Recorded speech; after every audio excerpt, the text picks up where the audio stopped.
Mehdi vous écoute, nous les recevons et nous ne sommes pas peu fiers de les avoir. Des femmes, des artistes, elles ont un regard et alors un coup de pinceau. Vous l'allez découvrir pendant ces 26 minutes. Nous avons intitulé le sujet Femmes et peinture. Ensemble, nous les recevons. Alors, Kathleen Scarborough, bonjour. Bonjour. Merci d'être venue nous voir. Je vais vous présenter, après beaucoup d'années à Paris, comme l'américaine à Paris quand même. Oui, oui. On l'entendra pendant cette émission. Et puis, vous êtes là pour nous parler de ce que vous faites, de vos motivations. C'est aussi votre cas, ma chère Nadège Pauline Nouk Benito. Je n'ai rien oublié. Bonjour. Bonjour, Lady. Alors, c'est un regard croisé. Hein. C'est l'Africaine aux États-Unis, fraîchement revenue des États-Unis et installée à Paris désormais, qui peint aussi, qui ne fait pas que peindre, on va en entendre parler. Qu'est-ce qui vous a donné envie, chacune, de prendre un pinceau le premier jour ?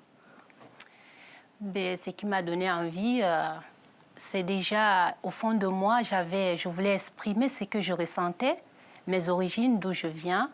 Et cette enfance que je ne peux pas oublier, la façon dont j'ai été élevée, cette ambiance, c'est vrai que le côté africain, c'est toujours vu comme le côté, en fait, la misère et tout ça, mais les gens oublient que nous avons quelque chose ancré en nous, quelque chose de très joyeux et que je souhaite que beaucoup d'enfants qui n'ont pas pu vivre ça dans des coins très, très reculés des villages, qui puissent vivre ça. Donc, c'est ça qui me motive, en fait. Bon. Et quand on commence à peindre pour la première fois, est-ce qu'on se dit j'essaye ou est-ce qu'on y va franchement parce qu'on sent qu'on peut? Est-ce qu'on apprend? Est-ce qu'on sait faire toute seule? Voilà une bien grande question. La question que se posent beaucoup de nos téléspectateurs, très certainement, Kathleen. Oui. Quand on se met à peindre, ou alors on a, comme moi j'ai eu un maître de peinture qui était extraordinaire, que j'ai rencontré quand j'avais 19 ans. Moi, je suis arrivée dans un atelier aux États-Unis. J'ai vu cet homme qui venait de Trinidad, d'ailleurs, qui avait été éduqué à Londres. Quand j'ai vu ses peintures, j'ai eu une sorte d'explosion intérieure. Je me suis dit, c'est lui qui peut m'apprendre ce que j'ai à apprendre. Car vous vouliez déjà apprendre? Oui, j'étais dans un atelier de peinture. D'accord. Et nous sommes restés amis jusqu'à sa mort, et je suis restée son élève jusqu'à sa mort. Et après, j'ai pris ses élèves quand il était malade et fatigué. Et j'ai enseigné cette technique qui vient en fait de la Renaissance flamande et italienne. Donc, ça prend un certain nombre d'années déjà pour l'acquérir. Et puis, après, j'ai pu le transmettre aussi, ce qui était très important pour moi, à des jeunes aux États-Unis qui peignent très, très bien. Voilà. C'est un enchaînement entre l'élève, le maître et puis le retour. C'est un échange. Alors, très bien, Nadège, quand on veut se mettre à peindre, on a envie de partager ce qu'on a au fond de soi, on a envie de faire découvrir l'endroit d'où l'on vient, c'est bien. Mais comment fait-on si on ne sait pas peindre? Est-ce qu'on se lève un matin en se disant « ça y est, je sais », il y a peut-être un cheminement. Quel a été le vôtre? Ce que je dirais, c'est... je pense qu'on ne se lève pas juste un matin et décider de peindre. Je pense, d'après tout, que c'est un don. Parce que moi, je n'ai pas vraiment appris à peindre. Mais à chaque instant que je prends le pinceau, j'ai une inspiration. Je me mets à peindre et j'essaie de représenter la femme africaine, les enfants, cette joie. Avant tout, ce que je fais, c'est... en fait, ça, c'est ce que je ressens avant de peindre. Oui. Je prie. Ah je oui. prie, oui, voilà. Je prie, c'est un peu étrange, mais je prie parce que je me dis, mon inspiration, ça vient... de Dieu, voilà. D'accord. Je prie et je me mets à peindre sur la toile blanche et après, il y a le résultat qui est là. Voilà. Bon, alors, est-ce que vous avez eu des personnes qui vous ont montré ce qu'elles savaient déjà faire, des maîtres, je ne sais pas quel est l'intitulé exact d'ailleurs, des maîtres à peindre, des maîtres pinceaux? Est-ce qu'il y a quelqu'un qui vous a appris à peindre? Est-ce que vous avez pris des cours ou est-ce que vous saviez déjà? Au début, j'ai commencé toute seule, je me suis lancée. Après, j'ai rencontré un peintre congolais qui avait fait des beaux-arts, qui m'a introduit à des techniques. Ça m'a bien aidé. Après, j'ai rencontré un autre peintre, Gonzalo Ruiz, qui a fait les beaux-arts en Espagne. J'ai travaillé avec lui. C'est vrai qu'il était très réaliste et j'aime bien ce qu'il fait, mais je me suis dit, je pense que ce n'était pas mon chemin, le réalisme, parce que ce qui vient vraiment du fond de moi, c'est, je pense qu'il faut que je l'exprime j'ai été un peu bloquée par ce réalisme. Après, je me suis dit, j'ai pris un peu de recul. Après 2 ans d'être au fait de blocage, j'ai repris encore la peinture pour exprimer ce que j'avais au fond de moi. Alors, pour que tout le monde comprenne bien, parce que là, vous êtes entre spécialistes, mesdames, vous nous parlez de réalisme, et nous sommes tout de suite perdus. Alors, c'est quoi le réalisme? Ça n'est pas quoi le réalisme? Vous, si ce que vous faites, ce n'est pas du réalisme, qu'est-ce que c'est? Alors, je dirais que c'est de l'abstrait. D'accord. Parce que avant que je peigne, je n'ai aucun sujet. J'exprime mon sentiment, ce que j'ai en moi. J'essaie de me définir. Ma peinture représente ma personnalité. Voilà. Une femme forte avec une voix douce comme ça. On va continuer à vous découvrir les unes les autres, l'une et l'autre au travers de ce que vous faites. Alors, Kathleen, on va parler de vos choix parce que nous avons intitulé cela Femmes et peinture. C'est parce que, et l'une comme l'autre, on retrouve la personne des femmes. Et bien évidemment, dans une émission où on aime à parler des femmes, c'était vraiment un cadeau pour nous que de vous recevoir. Pourquoi ce choix? Déjà, c'est très ancien en peinture. Le Oui. modèle, c'est souvent la femme. Mais moi, c'est surtout parce que, d'abord, le monde des femmes m'est accessible. Hein, je suis une femme moi-même. D'accord. Après, j'en avais parlé avec Pauline tout à l'heure, ce qui m'intéresse, c'est une culture qui est différente de la mienne. Pourquoi? Parce que je la vois mieux. Comment ça? Moi, je trouve que quand on grandit dans sa culture, on sait tout. Le téléphone, ça marche comme ça, les patates s'épluchent comme ça, on sait tout faire. Et puis, quand on va ailleurs, on voit que tout peut être fait autrement. Et on a un œil beaucoup plus aiguisé sur cette autre culture. Oui.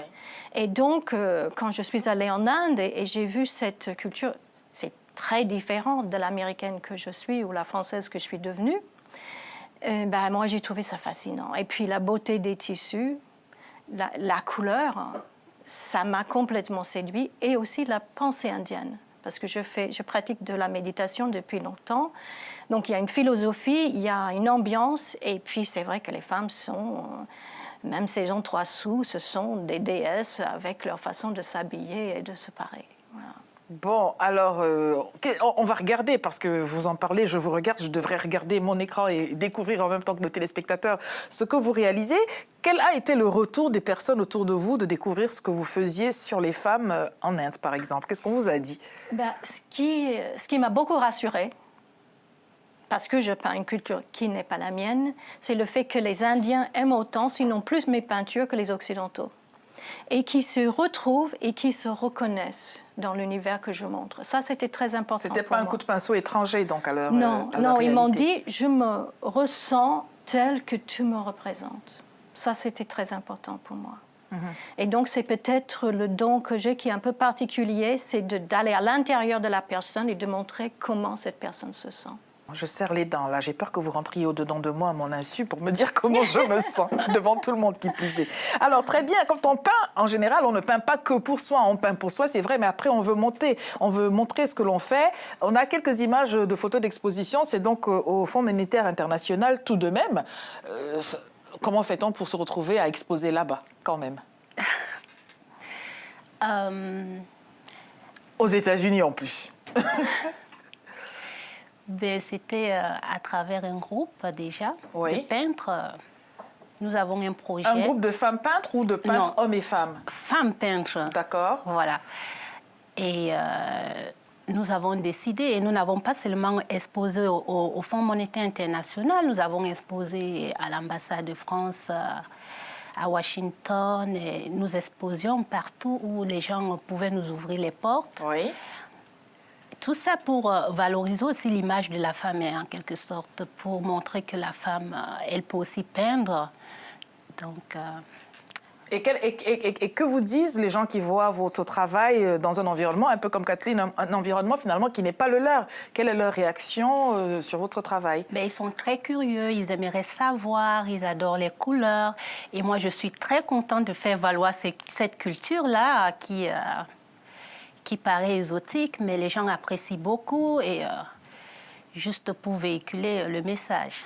Tout à l'heure, vous disiez, Kathleen, que vous êtes une fervente militante de ce que les disciplines artistiques rentrent dans le milieu scolaire. Parce qu'on parle souvent de disciplines parascolaires. C'est là où on emmène les enfants à l'atelier de peinture quand il n'y a pas école ou après l'école. Est-ce que vous pensez, et l'une et l'autre, qu'aujourd'hui, il faudrait faire une démarche volontariste pour que ça fasse partie des disciplines? D'ailleurs, il y a un peu de musique, un peu de peinture à l'école, mais bon... C'est un peu symbolique. Hein. Un peu symbolique et un peu de barbouillage aussi. Alors Ben, je pense que si nous voulons préserver un acquis culturel, nous avons tout intérêt à le mettre à l'école.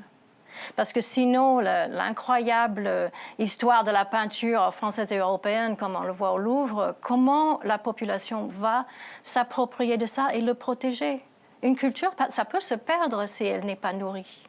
Et si on ne le met pas à l'école, ça veut dire qu'il n'y a que les parents qui pensent que c'est important que l'enfant puisse connaître ça, qui amènent leurs enfants dans les musées, qui leur donnent des cours de danse ou de musique. Et dans ce cas-là, nous avons une disparité sociale parce que celui qui ne l'a pas à l'école, ben, il ne l'aura point.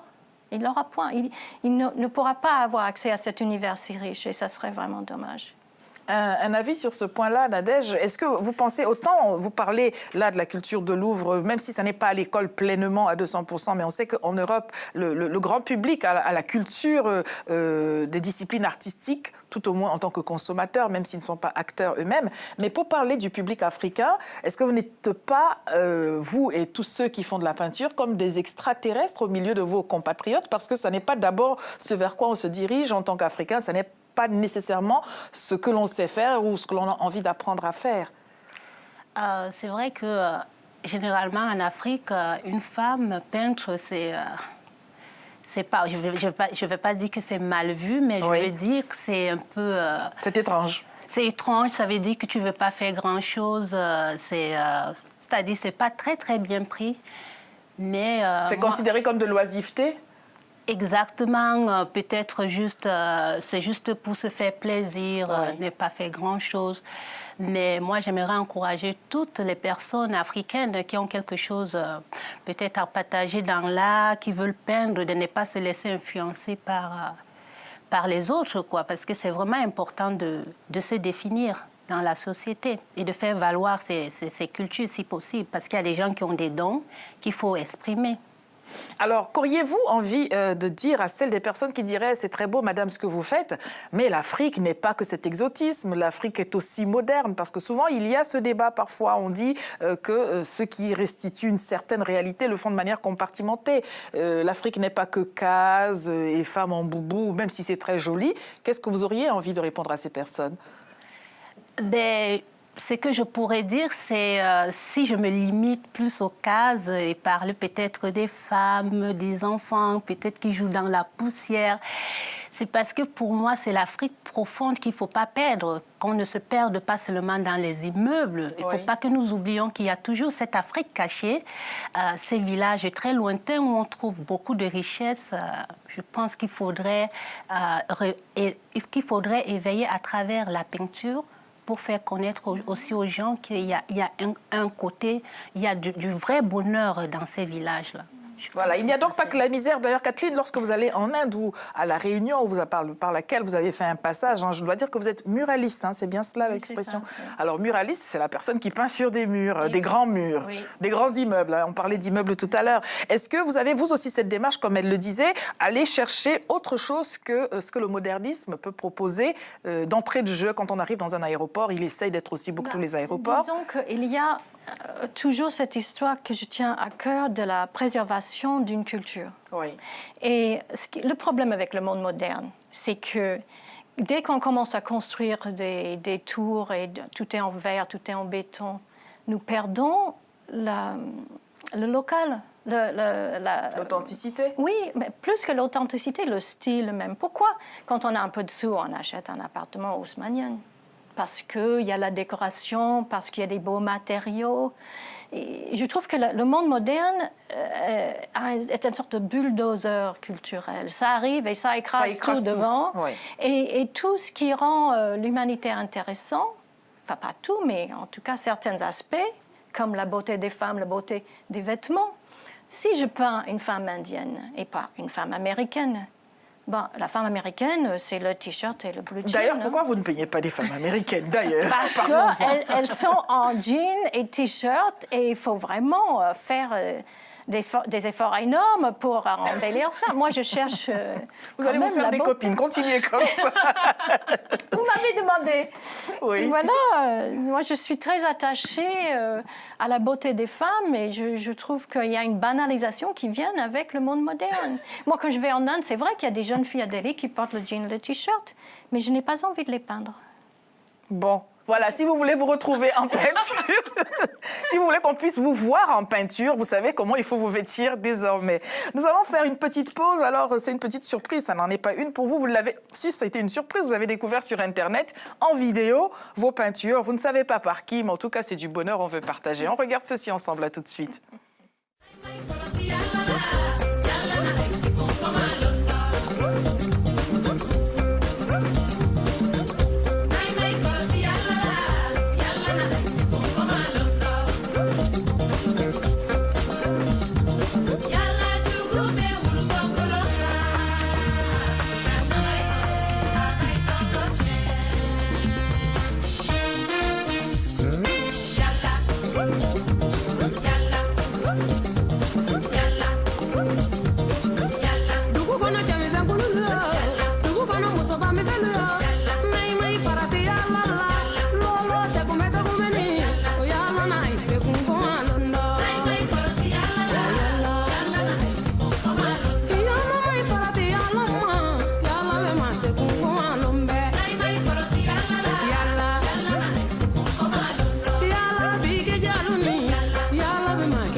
Yalla, Oumou Sangaré. Hein? Oumou Sangaré, j'ai entendu un seul mot, je crois que mon bambara est rudimentaire, c'est Mousso. Et Mousso, c'est femme. Donc la personne a vu comme moi, comme vous deux. Si vous voulez, mesdames et messieurs, écrire à nos invités, notre adresse internet s'affiche sur l'écran, ladyvousécoute@telesud.com. Et bien sûr, mesdames, vous prendrez la liberté de répondre à nos téléspectateurs et de continuer cette discussion avec eux. Nous n'avons pas fini. Je voudrais rebondir sur un point. Vous disiez, les femmes aux États-Unis, elles sont vêtues en t-shirt et en jean, et c'est un tout petit peu difficile d'embellir cela. Alors vous qui revenez, je le disais au début de cette émission, vous avez vécu aux États-Unis suffisamment longtemps pour rebondir à cela. Est-ce que c'est vraiment jean et t-shirt ou autrement? Oui, oui, c'est vrai. C'est jean, t-shirt, pull. Ça, c'est sûr, c'est vrai. Je rejoins son idée. Quand on veut peindre, surtout moi, j'aime le mouvement. Je pense à ces femmes, ces hommes qui mettent les boubous. C'est très important quoi, de représenter ça. C'est vrai que le jean avec le t-shirt, non, le jean, pull, tennis, c'est pas ça, quoi. Dans la peinture, c'est pas ça. Mais c'est peut-être un choix. J'aimerais bien qu'on revienne sur la photo que l'on voyait en fond d'écran, que l'on voit en grand écran, pour parler du vestimentaire. D'ailleurs, c'est donc vous en train de peindre, si j'ai bien compris. Mais pourquoi êtes-vous en robe de mariée? Non, pas en robe de mariée. Non, en fait, c'est pas en robe de mariée, mais c'est juste... Oui. C'est juste vous en train de... Ah, elle est partie la photo. Bon, alors c'est juste vous en train de... C'est votre tenue, c'est votre bleu de peinture, quoi, en bleu de travail. C'est la robe que vous mettez pour peindre vraiment. Pas vraiment, j'ai juste voulu mélanger ce côté mode et peinture parce que j'exerce dans la mode et j'aime la peinture. C'est pour ça que je voulais vous faire dire du mal du jean. Madame, et donc, par ailleurs, vous dites comment modèle, mannequin, quel est le terme exact d'après vous? Mannequin, modèle, les deux. Les deux. Bon, on aura, et j'espère que vous reviendrez pour une autre émission sur la mode cette fois-ci, l'occasion de découvrir dans de plus en détail ce que vous faites. Mais sur le regard que vous portez, vous, en dehors du vestimentaire, sur la femme américaine, comment auriez-vous envie de la décrire? N'ayez pas peur, Catherine est en France depuis suffisamment longtemps, elle ne correspond plus normalement à ce modèle-là. Mais déjà, c'est une femme libre. Oui. C'est une femme audacieuse. Donc... c'est une femme qui n'a pas de complexe par rapport à son corps. Elle peut mettre n'importe quoi. C'est vrai qu'on parlait des jeans, t-shirts, pulls. C'est l'image qu'elle véhicule. Mais le temps que j'ai passé aux États-Unis, j'ai vu que la femme américaine, elle est très classe. Elle s'habille comme elle veut, elle est libre, elle n'a pas de complexe. C'est vraiment pour moi une femme modèle. Mais vous n'avez pas mangé de hamburger aux États-Unis? Qu'est-ce qui s'est passé? Parce que normalement, vous devriez être double XL plus. Ah, madame est modèle, c'est vrai, vous avez bien raison. Alors, quel regard portez-vous sur les femmes africaines, hein, les quelques-unes que vous pouvez entreapercevoir un tout petit peu à La Réunion et puis à Paris où vous vivez, parce que Paris, bien sûr, est un grand village. Si vous allez à Montreuil où se trouve votre atelier, c'est la plus grande ville malienne se trouve à Montreuil. C'est qu'il y a tout le monde, quoi. Il y a tout le monde. Il y a une grande diversité. Pour moi, c'est un enrichissement. Moi, j'aime bien quand les femmes choisissent leur tissu et qu'ils font leurs propres vêtements et ça donne un certain caractère. Et puis, c'est un acte très créatif, quelque part. Moi, quand j'étais enfant, je suis plus âgée que vous, nous faisions nos vêtements. Vous ne réussirez pas à me faire dire mon âge, Kathleen. Nous, on faisait la couture avec ma mère. Je faisais le patchwork avec ma grand-mère. Donc, je trouve que le contact entre la femme, le tissu et le vêtement, ça a toujours été très riche. Et c'est une façon de créer si on n'est pas peintre aussi.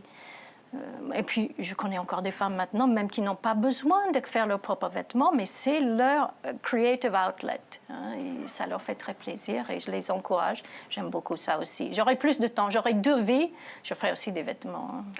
Je n'ai pas 2 vies, j'ai une seule. Ben vous pouvez commencer maintenant, parce que finalement, ces jolies couleurs que l'on voit, une fois qu'on a fini de consommer, autant on ne sait pas forcément, je parle de cette catégorie de public peut-être qui ne sait pas se pâmer de plaisir, tomber en contemplation devant des belles peintures, autant on a repéré que c'est joli, et si c'était du vêtement, si c'était des tissus, on aurait tout acheté, on aurait tout fait un beau vêtement, finalement. J'ai très envie de faire des foulards, des écharpes et des étoiles. Allez, faites des foulards. Transformez ces jolies toiles en foulards et vous verrez qu'on se fera un plaisir de les porter. J'espère bien. Qu'auriez-vous envie de faire aujourd'hui que vous n'ayez déjà fait? Donc, vous êtes dans le mannequinat, vous avez pour vous de pouvoir peindre. Y a-t-il d'autres choses que vous aimeriez faire si j'avais une baguette magique, 30 secondes en disant qu'est-ce que vous voulez faire? Alors, ce que j'aimerais faire, c'est m'occuper des enfants handicapés, si possible. De transmettre ce que j'ai appris aux États-Unis. Oui. Parce que j'ai constaté qu'ici en France, il y a les mamans qui sont en situation, qui ont des enfants handicapés, ne sont pas vraiment orientées comme il faut. Mais aux États-Unis, je trouve qu'ils avaient tout qu'il fallait pour pouvoir mettre à l'aise la famille. Donc c'est ce que j'aimerais faire plus tard, si je peux apporter un plus à ces parents-là. Voilà. Bon, je sens que on avait dit les mails, mais après l'émission. Hein, c'est après l'émission que vous faites vos mails. Vous regardez jusqu'à la fin. Est-ce que vous auriez envie de nous faire une exposition en France aussi? Parce que là, succinctement, nos téléspectateurs ont pu voir. Peut-on espérer que désormais que vous êtes en France, en tout cas pour le temps que vous y êtes, que vous puissiez préparer une exposition et puis que pour le plus grand plaisir de tous, on a des galeristes qui viennent souvent sur le plateau et puis peut-être... Allez, je gagnais ma journée, j'ai créé du lien social, un partenariat avec Kathleen, voyons. Oui, ça serait sympathique. Ben, c'est avec plaisir, de toute façon. Voilà qui est dit. Kathleen, qu'auriez-vous envie de faire? Alors, on a compris les foulards, les vêtements et... Ben, la peinture, ça sera jusque le dernier jour, parce que c'est toujours nouveau. J'ai l'impression de courir après quelque chose qui m'échappe chaque fois. Donc, je termine une toile, tout va bien dans le monde. Oui. Et le jour après, je me dis, oui, mais je veux faire autre chose. Et ça revient, donc... Est-ce que l'actualité vous donne envie d'en peindre quelque aspect que ce soit? Aujourd'hui, on est là sur la place parisienne, attentat à gauche, attentat à droite, il faut serrer les dents en sortant. Il ne faut pas oublier que la vie est belle. Il ne faut pas oublier que les enfants sont jolis, qu'on a envie de les prendre dans nos bras et que les femmes sont ravissantes. Il ne faut pas oublier que d'abord, nous pouvons être heureuses, d'être là, d'être vivantes, d'être en bonne santé. Et que nous avons le droit de l'être. Et nous avons un panoplie d'activités possibles. Il faut garder vraiment une attitude positive vis-à-vis de tous les choix que nous avons. Je suis du même avis que vous. Vous êtes d'accord? Pourquoi? Ah oui. Parce que moi, je suis quelqu'un de très positif. J'aime la vie. Je vois la vie différemment. C'est vrai qu'il y a des amis qui me disent « mais toi, on dirait que tu es dans un nuage et tout », mais je me dis c'est une façon peut-être d'une part d'échapper à certains problèmes parce que ça ne sert à rien de se prendre la tête pour des problèmes qu'on ne peut pas vraiment régler et d'avoir par exemple l'hypertension ou bien d'avoir d'autres maladies. Oui. Je me dis que c'est un choix de voir la vie du côté positif, parce qu'il y a plein de choses dans la vie qu'on peut profiter. Voilà, pour moi, c'est une forme de thérapie. Et tous les matins, on a chacun un beau cadeau, c'est deux yeux. On regarde autour de soi et on voit de très belles choses. D'ailleurs, les spécialistes disent que 95% des choses pour lesquelles on s'angoisse finissent par ne pas arriver. Non, mais quel gâchis, non? Quelle perte d'énergie. J'ai entre les mains, je voudrais quand même les montrer. Alors, La Réunion 2, regarde, c'est des ouvrages que l'on peut trouver quelque part, Kathleen. C'était édité par le Musée de l'Homme quand il était encore à Trocadéro. Je pense, je ne sais pas si on peut encore obtenir ce catalogue. Peut-être au musée de Quai Branly, je ne sais Alors, pas. le Musée de l'Homme. On va parler des hommes quand même pour finir cette émission, parce que nous ne sommes pas comme ça. Nous, dans Les Dis vous écoute, nous parlons des femmes, des femmes, des femmes. Mais on va parler des hommes. Est-ce qu'on peut espérer que vous fassiez une série aussi sur... D'ailleurs, ça fait bizarre, je n'ose même pas le dire. Là, autant je disais, vous peignez les femmes, et j'étais très à l'aise de parler ainsi. Mais là, dire de peindre des hommes, tout de suite, on voudrait me prêter je ne sais quoi comme idée. Mais enfin, bref, est-ce que le masculin donne quelque chose aussi d'agréable en termes d'inspiration dans les paysages, les pays que vous avez visités chacune en peinture? Est-ce qu'on peut espérer que vous fassiez peut-être un travail dessus, sait-on jamais? Je vais vous montrer un tableau qui est dans ce catalogue-là. C'est celui du milieu. Qui s'appelle Les Hommes. Les hommes. Pendant que vous cherchez, je vous laisse répondre à la question. Mais moi, j'ai eu à faire des toiles sur les hommes. Oui. Les hommes au champ, les hommes qui vont soit à la messe avec les enfants. Je trouve c'est vrai qu'ils occupent aussi une place dans la société, une très grande place dans la société. Mais moi, mon sujet, c'est toujours plus... Les femmes. On avait compris. C'est comme dans Les Dis vous écoute. On était ravis de vous recevoir. Nous allons finir là-dessus. Merci à toutes les deux d'avoir accepté notre invitation. Nous voulons vraiment vous souhaiter très bonne continuation. N'arrêtez rien. N'écoutez pas les esprits chagrins. Allez de l'avant. Continuez. Nous avons besoin de vous pour voir la vie en rose. Et merci d'avoir été avec nous sur Les Dis vous écoute. À demain. Merci.